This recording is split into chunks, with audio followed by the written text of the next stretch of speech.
हम स्वागत करेंगे हमारे बहन सुरभि विशिष्ट का, वो अपनी गवाही के द्वारा परमेश्वर की। Praise the Lord everyone. मेरा नाम सुरभि है और मैं आज अपनी एक गवाही, जो ज़िंदा गवाही प्रभु ने मुझे दी है, काफ़ी टाइम के बाद, एक लॉन्ग सफ़रिंग के बाद परमेश्वर ने मेरे ऊपर एक बड़ा अनुग्रह किया है, तो वो आज मैं आप सबके साथ शेयर करना चाहती हूँ।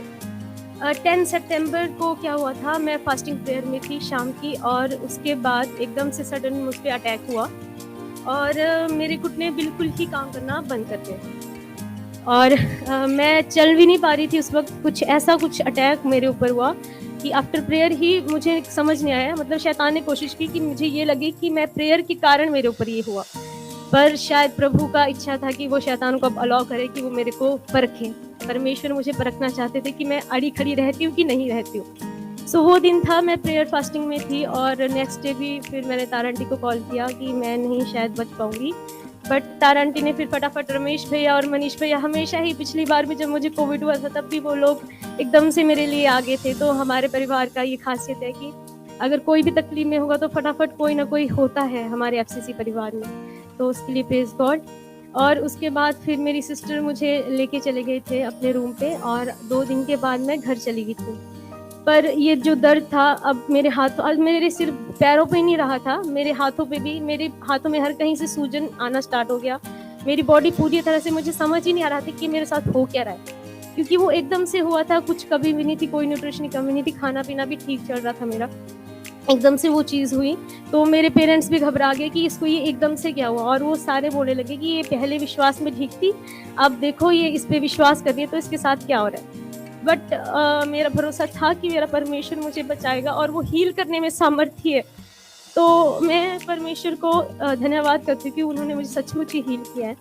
फिर उसके बाद क्या हुआ कि कुछ टाइम के बाद जब मैं थोड़ा-सा अभी ठीक होने ही लगी थी, अभी 3 ही दिन हुए थे मुझे, अभी दर्द था, सब कुछ था, अभी मैं उस दर्द से उभरी नहीं थी कि मुझे जॉब से भी निकाल दिया गया। मुझे 1 वीक के लिए मेडिकल लीव में दिया गया था कि आप मेडिकल लीव पे जाइए, पर तीसरे दिन ही मुझे मैसेज आया कि आपको निकाल दिया गया है, विदाउट एनी रीज़न। मेरी परफॉर्मेंस भी ऐसा नहीं था कि अच्छी नहीं थी, एंड वो वाली चीज़ हुई और वो मेरे लिए और शॉकिंग था, क्योंकि अब मुझे बिल्कुल भी समझ नहीं आ रहा था कि प्रभु ये क्यों हो रहा है? मैंने तो कुछ कमी, शायद मेरे प्यार में आपके लिए कमी है कि क्या है, बट परमेश्वर ने बोला कि मेरा अनुग्रह तेरे लिए काफ़ी है। जब भी मैं प्रार्थना में बैठती थी, प्रभु बोलते थे कि मेरा अनुग्रह तेरे लिए काफ़ी है।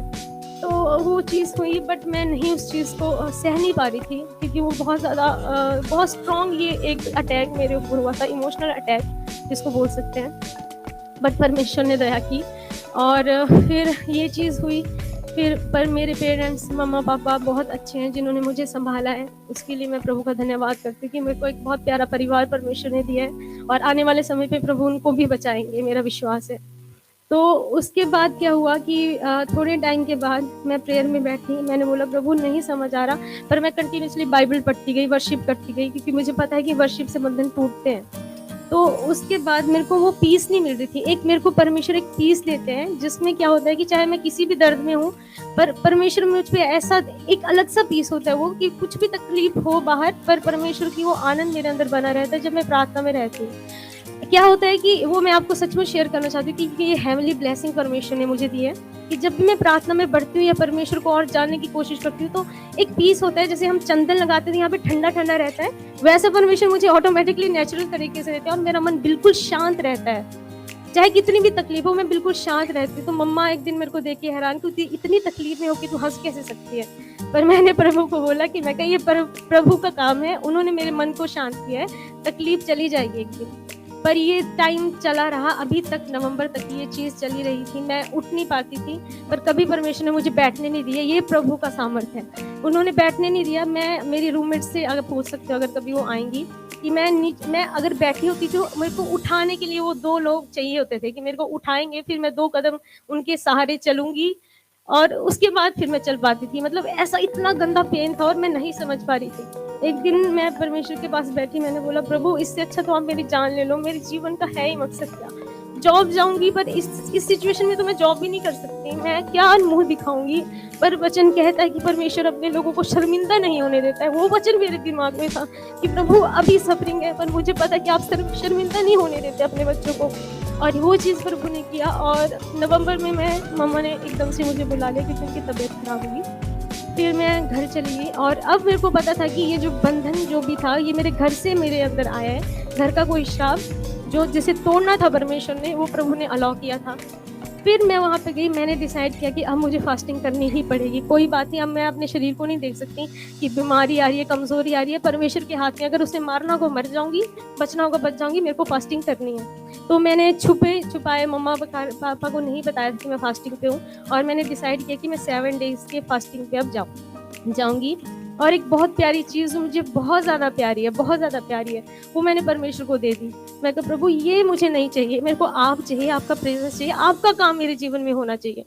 फिर ये हुआ और मुझे मेरे अंकल थे, मेरे सिस्टर थे, वो सब बोलते थे कि देख तू पहले वाले विश्वास में सही थी, मानती है क्या कर दिया, यीशु ने तेरे साथ ये क्या कर दिया।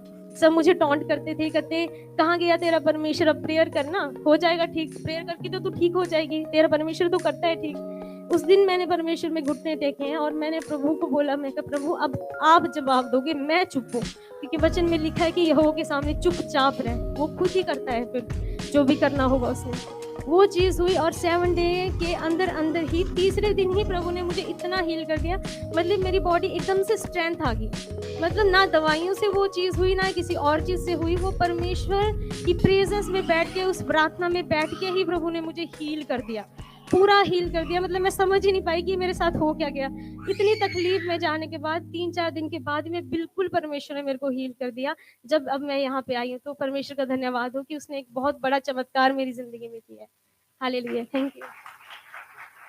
Praise God for this amazing testimony. क्यों ना हम ताली बजा के परमेश्वर की महिमा करें। हालेलुया। ये कोई इंसान की गवाही नहीं है, ये परमेश्वर की गवाही। आमीन, हालेलुया, आमीन।